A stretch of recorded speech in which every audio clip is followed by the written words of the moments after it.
Hola nuevamente, vamos a tener hoy la sesión número 9, que es la penúltima de nuestro curso, para hacer, como les anuncié en el grupo de Facebook, ese gran cierre en el cual nos dedicaremos al arte. Hoy vamos a ver el proceso de la transición del medioevo a la modernidad. Para esto quiero recomendar dos textos, si los pueden conseguir va a ser algo excepcional, porque vamos a lograr comprender la conexión que hay entre la Edad Media y América Latina en general. Y son dos libros de Luis Beckmann, que es un medievalista mexicano, uno que se llama La herencia medieval de México y el otro La herencia medieval de Brasil. Y entonces van a encontrar esa conexión, ese vínculo que hay en ese periodo transitorio del medioevo a la modernidad, que precisamente es el que se va a producir en América al momento de darse el descubrimiento por parte de Colón, y luego el proceso de la creación de un sistema social que nosotros denominamos colonial. Les lo recomiendo muy encarecidamente, porque así también nos vamos a quitar ciertas ideas que tenemos, sobre todo de esa conexión que hay al momento de plantearnos las sociedades que se construyeron en lo que hoy denominamos América Latina.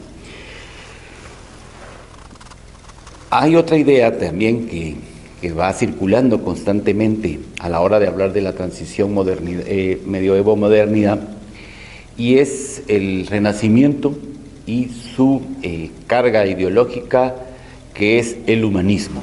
Bueno, a ver, siempre se nos ha dicho que el Renacimiento es como un despertar, ¿ya? O sea, quieren dar a entender que se pasaron casi unos 1000 años dormidos toda la sociedad europea, y pues ya a finales del siglo XV, ¡boom!, despiertan y se les ocurre hacer cosas, pintar, escultura, arquitectura, se visten de colores, comen bonito, rico y bonito y todo lo demás, pero no.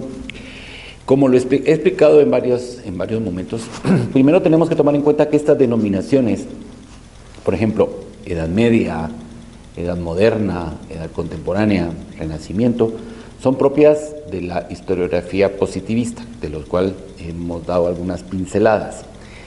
Cuando se produjeron, no se dijeron ellos mismos Renacimiento.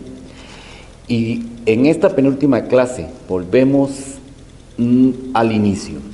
Los tres fundamentos de la Edad Media son antigüedad, cristianismo, germanismo. Y en esta conclusión que va a representar el Renacimiento para la Edad Media, podríamos decir que encarna precisamente esa síntesis de los tres fundamentos que caracterizaron todo este proceso de casi 1000 años.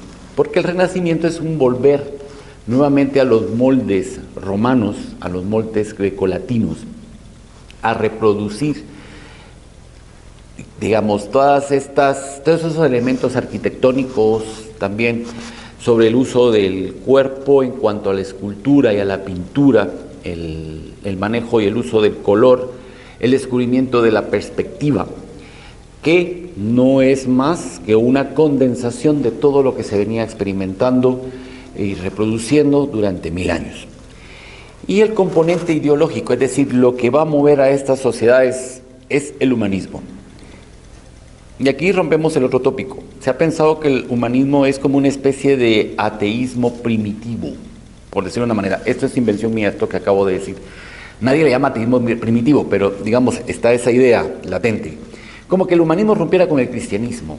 Y como ya dijimos, el Renacimiento es, valga la redundancia, un renacer, un volver a despertar. El humanismo pues también es como romper con todos los esquemas cristianos, y no es así. El humanismo no es más que poner al ser humano en el centro de la creación, desde una perspectiva cristiana creacionista. ¿Por qué? Porque ¿cuál es el centro de la creación? El hombre y la mujer, tal como está concebido bíblicamente. Como ven, sigue la conexión religiosa. Algunos pensadores pues van a ser deístas, pero sigue habiendo una creencia, una existencia de la divinidad, que es la que va a determinar todos los aspectos. Y por tanto no se trata de un humanismo desvinculado de toda esta carga religiosa que va a caracterizar a la Edad Media y que en el Renacimiento tendrá su mayor expresión artística. El humanismo es eso, ¿ya? El centro, la cumbre de la creación es el ser humano, porque es el ser pensante. O sea, nadie puede pensar como el humano, nadie se puede comunicar como el humano y nadie puede reflejar en arte la espiritualidad propia que tiene cada ser humano. Eso está condensado en el humanismo. Y se acuerdan ustedes que en la clase anterior les hablaba que después de la peste negra un cambio de la mentalidad en cuanto a la forma de dirigirse a Dios, y les decía de la devoción moderna, porque entonces ya es tener prácticas religiosas dentro de la cotidianidad propia de cada hombre y mujer de aquella época. Digamos, rezaban, y ya les dije, sus rosarios, oraciones, etc. El humanismo no es más que hacer este planteamiento que ya la sociedad tenía a una expresión filosófica, a una explicación de esta realidad cotidiana de la vida y que va a estar plasmada en el arte renacentista. Pero esto también se va a lograr gracias al desarrollo científico y tecnológico. Ese desarrollo científico y tecnológico se va a empezar a dar con mayor fuerza a partir del siglo VIII. Y ahí vamos a empezar a ver que, aunque vuelvo a recalcar, creen que están reproduciendo la tradición romana en cuanto a la construcción de acueductos, de acequias, por la misma situación del abandono de la vida urbana y la dedicación a la agricultura no comercial. Hay como un lento proceso de avance tecnológico que va a tener un buen empujón por medio de la expansión monástica, cuando los monjes empiecen a buscar lugares aislados para convertirlos en centros agrarios que les van a servir para su convivencia y que posteriormente van a llegar gentes para ser protegidos por ellos y ya se van a crear esos feudos de tipo religioso como van a ser varias abadías, ¿de acuerdo? San Galen, por ejemplo, en Suiza, que ahora es un cantón suizo, fue una gran abadía que tuvo un poder muy importante durante la Alta Edad Media, por poner un ejemplo de los muchos que podría ponerles en ese sentido. Pero a partir del siglo VIII va a suceder un fenómeno sumamente interesante, porque es la invasión musulmana a la península ibérica. No les voy a decir, como se suele comentar, invasión árabe, porque no van a ser solo árabes los que van a llegar, pero sí son los que llevan la voz cantante. Eso sí, los jefes del ejército son árabes, pero vamos a encontrar entre las filas invasoras a bereberes, vamos a encontrar también algunos eslavos que se han islamizado, persas también ya islamizados, o sea, de varios pueblos que llegan a la península ibérica y van a fundar lo que se va a conocer como el Al-Ándalus, geográficamente la península, y los distintos reinos que van a estar, o califatos, que van a estar en el Al-Ándalus y que van a contribuir a que mucha de esa tradición grecolatina que va a ser rescatada por los pensadores musulmanes en el proceso de invasión de los antiguos territorios griegos y romanos, lleguen al Andaluz y se desarrolle una ciencia. Digamos, esto también daría para una gran discusión con por qué le llamo ciencia. En pocas palabras, para entendernos, las ciencias son aquellos procesos en los cuales se puede entender el porqué de las leyes de la naturaleza y cómo funcionan. O sea, ya no se va a tratar de decir, bueno, es 21 de marzo y entonces hoy el sol va a salir de por aquel lugar, ¿ve? Porque ya lo tenemos marcado. No, ya se sabe, existe una traslación tal y se van explicando, digamos, esos componentes. La ciencia del Al-Ándalus va a ser muy importante porque es la manera en que nuevamente regresan a Europa los grandes pensadores grecolatinos como Aristóteles y Platón. Esto supone un gran paso adelante para el desarrollo del conocimiento, que no es que se hubiese apagado. ¿Se acordarán ustedes cuando hablaban en una clase de Santa Hildegarda de Bingen? Y ahí estamos hablando de alguien que tiene un conocimiento, es decir, hay un proceso de enseñanza, de aprendizaje, de avance, de experimentación. La misma medicina se está experimentando con plantas, como sale reflejado en los textos de Santa Hildegarda. Pero aquí ya tenemos como un inicio del proceso de la sistematización del conocimiento científico. Hay ya, por ejemplo, experimentos sobre la descomposición del color, muchísimo antes de los grandes descubrimientos en Occidente. Se hacen los primeros intentos de volar, por ejemplo, y también la matemática, el álgebra. ¿Se acuerdan ustedes cuando uno compra aquel libro que le dan, ese libro que para los que no nos gusta la matemática es un horror, del álgebra de Baldor, y sale en cada capitulito un señor vestido de, como diríamos nosotros, de árabe? Pues son los grandes pensadores musulmanes que van a darle un gran impulso a la matemática y a la física y lo que se denominaba en aquel momento la alquimia, que no es más que la química. Ese bagaje de conocimiento va a estar a disposición de las personas que se dedican al estudio también en los monasterios occidentales. ¿Por qué? Porque a medida que se va dando la reconquista de lo que hoy llamamos España y se van estableciendo monasterios filiales de los grandes monasterios franceses, esta información va y viene, empieza como un recorrido de los monjes que van de un lado al otro. Aparte, se acordarán ustedes que ya tenemos una ruta para la Baja Edad Media, a partir del año 1000 en adelante, aunque había empezado antes en el 900, pero lo vamos a poner ahí para no alterarnos. Esa famosa ruta del Camino de Santiago, que lo describí en su momento como una vía de impulso comercial, pero también va a ser una vía de impulso del conocimiento y del estudio. Muchos documentos procedentes del Al-Ándalus van a llegar a los confines del imperio cristiano precisamente a través de esa vía. Hay un conocimiento científico y hay un conocimiento tecnológico. A veces nos quedamos con esas ideas que nos han transmitido de que la gente creía que la Tierra era plana, y creo que ya lo describí una vez aquí, que el Sol y la Luna daban así vueltas como que si era una especie de escenario y la Tierra quietecita que era plana, entonces aquí va subiendo y va bajando. Y obviamente que sí, por supuesto, va a haber gente que va a creer eso, como ahora hay gente que cree que si tiembla es porque Dios nos está castigando. O sea, ¿qué nos asusta? Estamos en el siglo XXI y todavía hay personas que creen cosas así. Pues entonces, también en el siglo XIII, en el siglo XIV, pues obviamente que tenían esa percepción las gente de a pie. Pero los conocimientos científicos que se estaban desarrollando en los monasterios, no, digamos, esos no los podían así tan fácil engañar. Y luego, como lo he descrito en otras clases, surge el mercantilismo, cuando ya se rompe ese esquema que teníamos en la Alta Edad Media por una serie de circunstancias, y empieza el comercio marítimo. Para los asuntos del mar se necesita cierta tecnología. Tenemos que tomar en cuenta que ya en el siglo XIII, por poner un ejemplo, Portugal está bordeando África. Y para que llegase a darse esa expansión portuguesa a las costas africanas, antes hubo una serie de intentos, de fracasos, de éxitos para lograr una mejor navegación, porque cada vez se buscan barcos más grandes que permitan una mayor transportación de mercancías.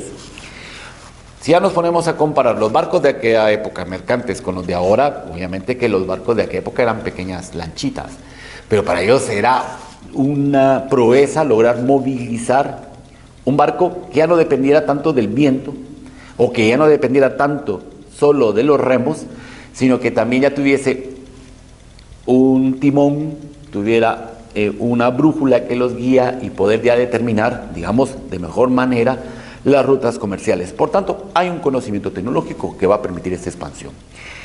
Esta expansión mercantil, ya fuera del ámbito del Mediterráneo y del Mar del Norte y el Mar Báltico, va a empezar a inquietar a los europeos a partir del siglo XIII. Se tienen las primeras noticias de personas también que hablan de que si se sigue en línea recta hacia Occidente, cruzando las columnas de Hércules, se podía llegar a Zipango o Catay, es decir, a Asia. Para ellos era salir de Europa en línea recta.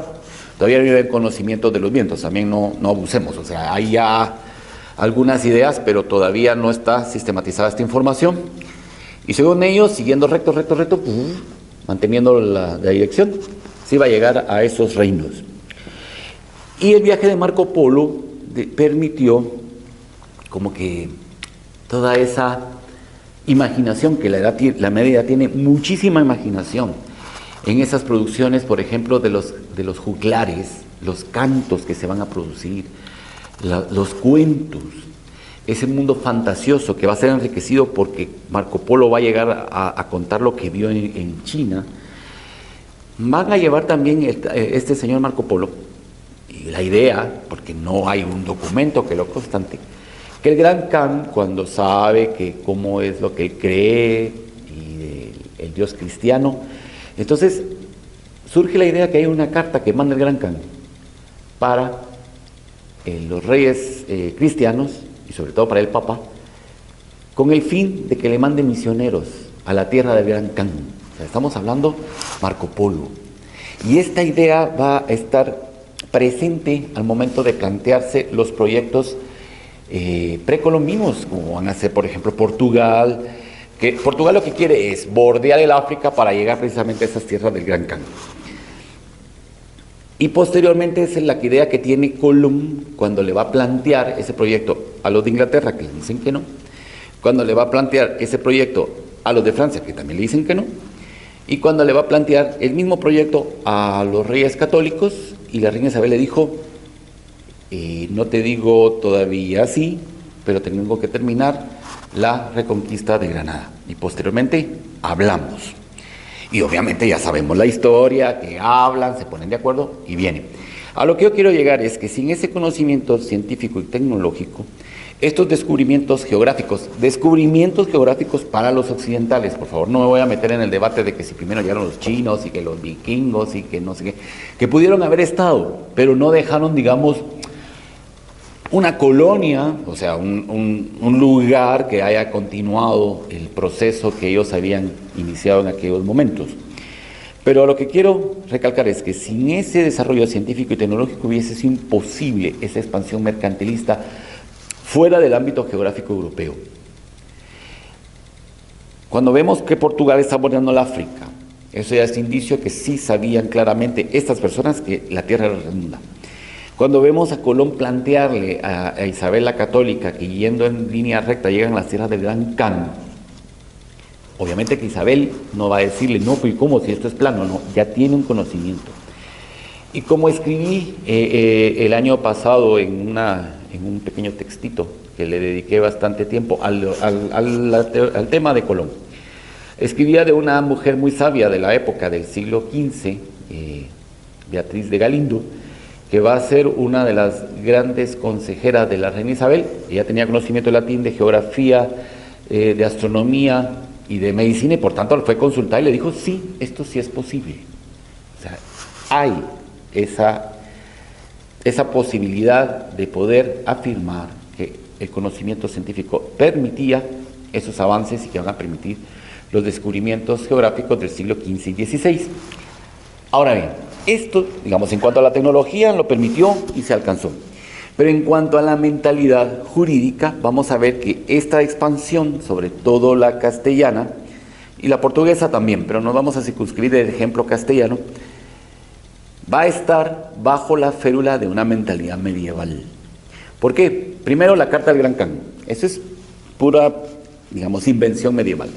Posteriormente, cuando el Papa decide partir el mundo en dos, y dona el territorio occidental a los reyes castellanos. ¿Por qué lo puede hacer el Papa? Porque en la Edad Media decían que Constantino le había donado el mundo al Papa y el Papa podía disponer de aquellos territorios, sobre todo que fueran islas. El documento era falso, pero eso se supo hasta después, ya lo había mencionado en una clase. En ese momento fue el fundamento jurídico medieval que permitió la llegada, por tanto, acá. ¿Ven cómo se vincula ese medioevo que todavía está presente en muchos aspectos nuestros? Pero no para decir a algo que es atrasado, decir medieval, sino para poderlo medir en su verdadero contexto y su verdadera dimensión. Bien, con esto estamos terminando ya la sesión número 9 y espero que nos permita comprender cómo va a estar esa conexión con la modernidad, porque precisamente el descubrimiento de América es un hito, por decirlo de una manera, para entender el proceso, que nos da paso a lo que posteriormente llamamos modernidad, porque a partir de ahí el mundo de las ideas va a cambiar totalmente. Y también, por supuesto, la vida de las sociedades de aquella época. Muchas gracias.